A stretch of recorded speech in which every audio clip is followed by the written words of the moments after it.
नमस्कार, अस्सलाम वालेकुम। मेरा नाम आमिर और आपका स्वागत है हमारे चैनल नियो अचीवर्स में। और आपके लिए एक बहुत ही बड़ा सरप्राइज है। आपको पता नहीं होगा, आपने सोचा भी नहीं होगा कि मैं आज कहाँ हूँ और आपको किससे मिलवाने वाला हूँ। जो मेरी जर्नी रही है फेलियर टू 90%, वो यहीं से शुरू हुई थी। जी हाँ, मैं अपने स्कूल में हूँ, डिवाइन पब्लिक स्कूल महाराजगंज। और अभी मैं अपनी स्कूल को भी आपको दिखाऊंगा और उसके साथ साथ मैं अपने प्रिंसिपल सर से मिलवाऊंगा, जिन्होंने मुझे बहुत ही बढ़िया गाइडेंस दिया। मेरे बहुत सारे मिस्टेक्स के बाद भी उन्होंने मुझे माफ़ किया और सही रास्ता दिखाया और हमें जो है, हम पूरे क्लास वालों को एक अच्छा मार्गदर्शन देते हुए हमें आगे बढ़ने का एक मौका दिया। मैं बहुत ही शुक्रगुजार हूं उनका कि उन्होंने हमारा एडमिशन अपने स्कूल में लिया और हमें स्टेप बाय स्टेप चीज़ों को बताया कि तुम किस तरीके से पढ़ोगे तो अच्छे मार्क्स आएंगे।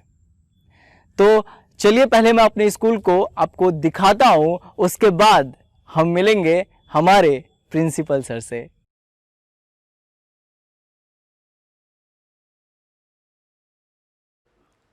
तो अभी हम आ गए हैं अपने स्कूल के कैंपस में और थोड़ी देर में हम मुलाकात कराएंगे प्रिंसिपल सर से। लेकिन उससे पहले मैं अपनी जर्नी की छोटी छोटी स्टोरीज को शेयर करना चाहूँगा।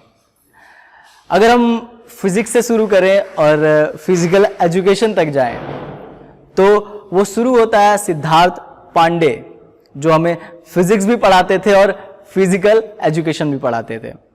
उनका गाइडेंस भी बहुत अच्छा रहा है हमारी ज़िंदगी में।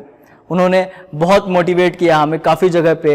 वो खुद रो दिया करते थे जब ऐसी सिचुएशंस हुआ करती थी कि हमें मोटिवेट करने के लिए और हमें जो है सही रास्ते पे लाने के लिए।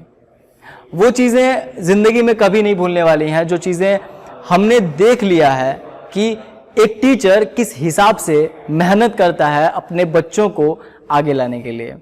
वैसे ही थे हमारे केमिस्ट्री के सर रवि सर, और हमारे जो बायोलॉजी के टीचर थे अमन श्रीवास्तव, वो भी बहुत ही बढ़िया तरीके से बच्चों को प्रमोट किया करते थे। हमें बहुत ही बढ़िया तरीके से प्रमोट किया करते थे कि तुम्हें बायोलॉजी रट के नहीं पढ़ना है, समझ के पढ़ना है। हम बेसिकली बायोलॉजी को इस नज़रिए से देखते हैं कि सारा थ्योरी तो है, उसमें लाइन बाय लाइन रट लेंगे, काम हो जाएगा। लेकिन ऐसा नहीं है, उसे भी समझने की ज़रूरत होती है, उसे भी जानने की ज़रूरत होती है। ये बॉडी की हर एक ऑर्गन के बारे में बताता है। अगर हम रट के चले जाएं तो हमें कोई बेनिफिट नहीं होगा, फिर हमें बायोलॉजी पढ़ने से कोई मतलब ही नहीं होगा। फिर बात आती है इंग्लिश की, जो हमारे क्लास टीचर थे विजय सर। उन्होंने भी बहुत ही बढ़िया तरीके से हमें पढ़ाया, बहुत ही बढ़िया टाइम पे कोर्स कंप्लीट कर दिया और हमसे टेस्ट लेना शुरू कर दिया। वो टेस्ट का ही नतीजा है कि मैं इंग्लिश में आउट ऑफ 100 पाया हूँ। फिजिकल एजुकेशन में 95 है और बाकी सब्जेक्ट्स जैसे बायोलॉजी हो गया, केमिस्ट्री हो गया। केमिस्ट्री में मैंने बताया कि 91 मार्क्स है आउट ऑफ 100। तो इनकी गाइडेंस के वजह से है ये। अगर इन लोगों की गाइडेंस नहीं होती तो शायद मेरे जैसा निकम्मा बच्चा तो बिल्कुल ही नहीं कर पाता। 90% तो बहुत दूर की बात है, मैं 75% के लायक नहीं था। जब मैं क्लास 11th में यहां आया तो मेरी पहली मुलाकात प्रिंसिपल सर से हुई और उन्होंने 2-4 क्वेश्चन पूछा जिसका आंसर मुझे कुछ नहीं पता था। फिर भी उन्होंने पता नहीं किस बेसिस पे मेरा एडमिशन ले लिया और उन्होंने समझाया कि you have the capability, you can do if you will go in the right way. तो वो लाइन मेरे दिमाग में अच्छे से आ गई थी और मैं कोशिश करने लगा।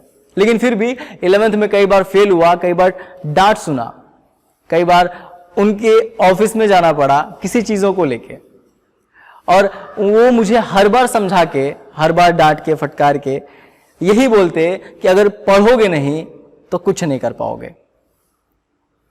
तो उनकी जो बातें थी, जो वो ऑब्जर्वेशन रखते थे, आपको बता दूं कि हमारे प्रिंसिपल सर ऐसे हैं कि वो हर एक क्लासरूम में जाके चेक करते हैं कि कौन क्या कर रहा है। वो कभी भी पीछे से आ जाते हैं, कभी भी आगे से आ जाते हैं, तो और कभी भी रैंडमली क्लास में किसी से भी क्वेश्चन पूछ रहे थे, तो बच्चा एक्टिव रहता है। हमें इन चीजों से बहुत बेनिफिट हुआ कि जब प्रिंसिपल सर खुद अपने ऑफिस से निकल के आके, हमारा क्लास जो है 3rd फ्लोर पे होता था, वहां आके हमसे क्वेश्चन पूछा करते थे। कभी आगे से आ जाते थे क्लासरूम में, कभी पीछे से, और चीजों को इस हिसाब से वो नॉर्मलाइज कर देते थे हमारे लिए कि सारी चीजें आसान हैं, बस हम कर नहीं रहे हैं। और कहीं ना कहीं ये सच था कि हम सच में उस चीज से भाग रहे हैं, हम उस चीज में जुड़ नहीं रहे हैं। फिर आया दिसंबर, और फाइनल ईयर में मैं दिसंबर से पढ़ना स्टार्ट किया और दिन रात एक करके पढ़ाई शुरू की। सर की बातें याद है मुझे, जब हमारी प्रैक्टिकल्स में वो बोला करते थे कि अगर तुम अच्छे से पढ़ो, बस पढ़ो, ध्यान किसी और चीज पे मत दो, तो तुम बहुत अच्छा करोगे।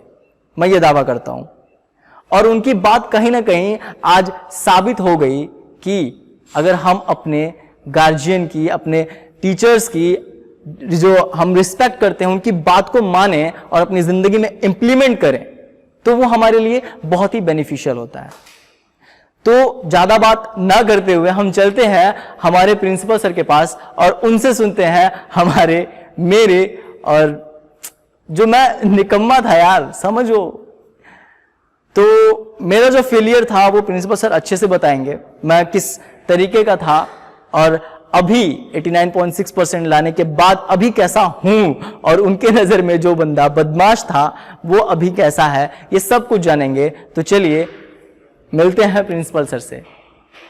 सो अभी हम आ गए हैं अपने प्रिंसिपल सर जी के पास, और ये हमें बताएंगे कि हम किस तरीके से इनकी गाइडेंस में अच्छे नंबर लेके आ पाए। हमारी जो क्लास की टॉपर है, उसके बाद साइंस में मेरा नंबर है, फिर कॉमर्स का एक लड़का है जो 90% पे है। इन सब चीज़ों के बारे में बताएंगे। उसके बाद फिर मेरा नंबर आएगा, मैं किस हिसाब से फेलियर से यहाँ तक पहुँचा। सब इनकी गाइडेंस की देन है कि मैं यहाँ तक पहुँचा।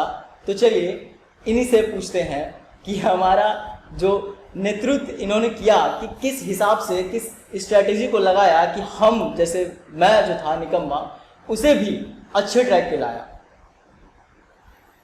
Really, Muhammad Amir, in beginning, he was very careless. He was not thinking positively for his career. But after getting my motivation, he has improved a lot. He has done a lot of work in his studies, and I was not thinking that he is improving himself, but day by day he has improved his studies, and he has shown a very excellent result in his board examinations.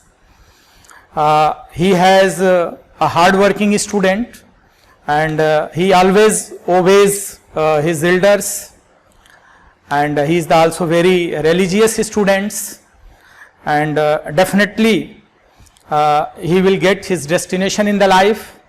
ये लड़का मोहम्मद आमिर जो हमारा student रहा है, beginning में जब आया तो ये बहुत ही जो है लापरवाह था अपनी पढ़ाई को लेकर के, लेकिन इसको जैसे जैसे टीचर्स की मोटिवेशंस मिली, हमारी मोटिवेशंस मिली, बहुत इसको हम लोगों ने जो है कई जगह ऐसे भी सिचुएशंस आए कि हम लोगों को र्यूड बिहेवियर भी इसके साथ करना पड़ा, स्ट्रिक्ट एक्शंस लेने पड़े कि नहीं तुम्हें करना है और तुम कर सकते हो। फिर बच्चे ने अपने प्रतिभा को पहचाना और इसने एक एम बनाया कि हम भी अच्छे मार्क्स सीबीएसई एग्जामिनेशंस में स्कोर कर सकते हैं। अपने क्लास के क्लास के अपने टॉपर्स को इसने अपना रोल मॉडल माना, और रोल मॉडल समझते हुए इस बच्चे ने वर्क किया, और आज जब सीबीएसई का रिजल्ट आया तो उसमें ये हमारे स्कूल के टॉपर्स स्टूडेंट्स में से एक है। फर्स्ट स्टूडेंट कृतिका पांडे, जिसने 96% लेकर के इस विद्यालय को टॉप करके हम सब लोगों को गौरवान्वित किया, पूरे महाराजगंज जनपद को गौरवान्वित किया। इस divine public school senior secondary की टॉपर स्टूडेंट्स होने का गौरव उसे प्राप्त हुआ। उसके साथ ही साथ कॉमर्स ग्रुप में भी हमारे स्टूडेंट्स प्रथम श्रीवास्तव ने बहुत ही अच्छी स्कोरिंग की, नियरली 90% मार्क्स उस बच्चे ने भी, एग्जैक्ट 90% उस बच्चे ने स्कोर किया कॉमर्स स्ट्रीम में। इस बच्चे ने भी अपनी मेहनत के बदौलत बहुत अच्छा प्रदर्शन करते हुए बोर्ड में, सीबीएसई बोर्ड में 88% मार्क्स स्कोर किए। इसके लिए ये स्टूडेंट्स बधाई का पात्र है। मेरी ढेर सारी शुभकामनाएं इस बच्चे के साथ हैं कि भविष्य में भी भगवान इस तरीके से इसको आगे हार्ड वर्क करने की हिम्मत प्रदान करें कि लड़का जीवन में जो अपनी मंजिल एक बनाया हुआ है उस मंजिल को अचीव करे। जिस तरीके से ये काम कर रहा है और इसका वर्क, इसकी परिश्रम निश्चित ही इसको सफलता का मार्ग दिखाएगी। इसके साथ ही साथ इसके क्लास के और भी जो क्लासमेट्स थे, इन सब बच्चों की पढ़ाई से इंस्पायर्ड होकर के एक टीम वर्क उन बच्चों के साथ थी, वो सब एकजुट होकर के पढ़ाई करते थे। एज ए रिजल्ट उन सारे बच्चों ने बहुत अच्छी मार्क्स स्कोर की, जिसकी वजह से उनके पेरेंट्स भी आज अपने आप को बहुत सौभाग्यशाली महसूस कर रहे हैं और वो बच्चे अपनी आगे की कॉम्पिटिटिव एग्जाम्स की तैयारी के लिए फर्दर फिर जुटे हुए हैं।